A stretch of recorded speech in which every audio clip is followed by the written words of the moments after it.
Employer Affordable Care Act tax penalties explained.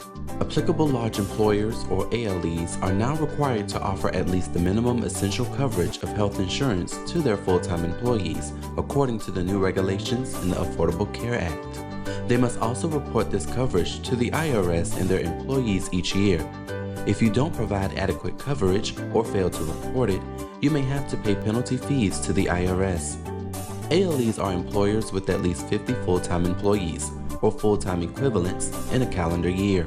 Keep in mind when you're calculating your employees that the ACA considers anyone who works at least 30 hours a week to be full-time. There are 4 ACA penalties an employer can receive. Penalty 4980HA for not offering health insurance that meets the minimum requirements to full-time employees. Penalty 4980HB for not offering affordable health insurance to full-time employees.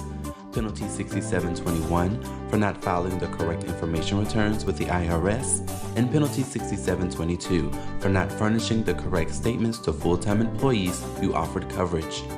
Penalty 4980HA is assessed on all full-time employees if even just one full-time employee is not offered insurance and then receives a premium tax credit when buying insurance from the marketplace or an exchange. The penalty is applied for each month less than 95% of your full-time employees were offered insurance and can be calculated with this equation. Penalty equals the number of applicable months times $166.67 times the number of full-time employees minus 30. For the 2015 filing year, there is limited 2015 Section 4980HA relief for employers. Instead of having to offer coverage to 95% of your full-time employees, you only have to offer it to 70%. And to calculate your penalty, subtract 80 full-time employees from your calculation instead of the normal 30. Penalty 4980HB is applied when you don't offer affordable health insurance to your employees. Unlike 4980HA, however, this penalty is only applied for your full-time employees who receive a tax credit when purchasing other insurance through the marketplace. The fine for this penalty is $250 per month for each of those full-time employees. Filing penalties 6721 and 6722 are applied for failure to file correct information returns and failure to furnish correct payee statements. The fines for each are the same, and they are $50 per return if corrected within 30 days, $100 per return if corrected by August 1st, and $250 per return if corrected later than August 1st or not at all. There are a couple of other ways to apply for relief from these penalties. The first of which is the non-calendar year transitional relief. This relieves any 4980HB penalties incurred for employers who have had a non-calendar year plan since December 27, 2012 that has not been modified since.